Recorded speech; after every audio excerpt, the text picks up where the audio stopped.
ব্যস্ত এই শহর ঢাকা। গাড়ির শব্দ, মানুষের পায়ের ধ্বনি, কলকারখানার গর্জন, সবকিছু যেন ছুটছে কেবলই বাঁচার জন্য।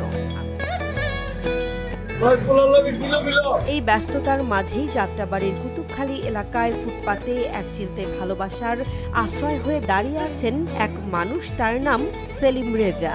ভর্তার টাকা নেই, কোনো কিছুর টাকা নেই, শুধু 30 টাকার ভাত কিনবেন, এর মধ্যে পানি, ভর্তা, টিস্যু, লেবু সব আল্লাহর রহমতে এটার মধ্যে। ক্যামেরার সামনে কথা বলতে গিয়ে ভেঙে পড়েন কান্নায়। তার চোখের জলে লেখা আছে বেঁচে থাকার সংগ্রাম আর অসহায়দের পাশে দাঁড়ানোর প্রতিজ্ঞা। প্রতিদিনই আল্লাহ 2-4 জন পাঠায়, কোনো ফকির আসে, কোনো গরিব আছে, কোনো ল্যাংড়া মানুষ আসে, এখানে 2-4টা পাগল আছে আরো ওরাও আসে, তাহলে আল্লাহর রহমতে তারা খাওয়াই দিব।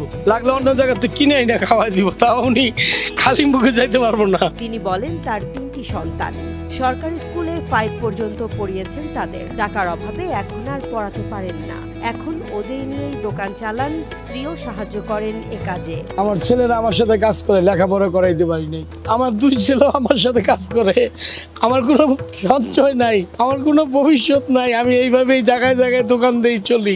এই দোকানের 70% খদ্দের পাশের মাদ্রাসার ছাত্র। উনি আমার মনে হচ্ছে যে রহমতে আল্লাহ এটা কম দামে বিক্রি করতে পারতেছে না, তো এইরকম কম দামে বিক্রি করাটা আসলে সম্ভব না, যেরকম নিত্য পণ্যের দাম।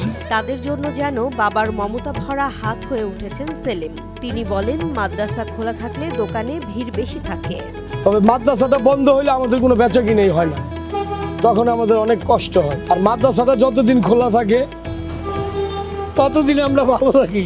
মাদ্রাসা বন্ধ থাকলে আমরা 2-1 বেলা না খাইও থাকি। যদি মাদ্রাসা 15 দিন বন্ধ দেয়, ওই 15 দিন আমাকে রিক্সা চালান লাগে, নাহলে অন্য কাজ করা লাগে। এই দোকানে মাত্র 30 টাকায় ডিম খিচুড়ি আর 40 টাকায় মেলে ডিম পোলাও, সাথে ভর্তা, শুকনো মরিচ, কাঁচা পেঁয়াজ ফ্রি, আর 1 গ্লাস ঠান্ডা পানি যেটার কোনো দাম নেই। না পানি তো ফ্রি। এই খিচুড়ি, ভাজা ডিম, 1 পিস লেবু আর হালকা একটু ভর্তা, এই দেন, এটার মূল্য 30 টাকা। এই দোকানে খেতে আসা ছাত্ররা বলে এখানকার খাবার খুব ভালো, দামে কম, গুণে বেশি। 20 টাকায় পেট ভরে খাওয়া যায়। সর্বনিম্ন 20 টাকা হলে এখানে আপনি 1 প্লেট পোলাও খেতে পারবেন। আলহামদুলিল্লাহ, খাবারটা হচ্ছে খুবই মজাদার, অল্প টাকায় একটা ভালো মানের খাবার। আমরা সবসময় এখানে খেয়ে থাকি। অত্যন্ত আন্তরিক মানুষ এবং স্বচ্ছ খাবার খাওয়ায়, অল্প টাকায় এবং স্বাচ্ছন্দ্যবোধ খাবার খাওয়ায়। শুধু ছাত্ররা নয়, দিনমজুর, রিক্সা চালক, বৃদ্ধ সবাই আসেন খেতে। সবারে খাওয়ানোর চেষ্টা করে অল্প টাকায়। এটা খায় 3 গ্লাস পানি মারুম হয়ে যাবো গা ভাই। তাদের মুখেও তৃপ্তির হাসি। ভালো লাগে, পয়সা কম, 20 টাকা। আমরা বড় রেস্টুরেন্টে গেলে 100-200 টাকা বিল আমরা দিতে পারুম না, যাইতেও পারুম না।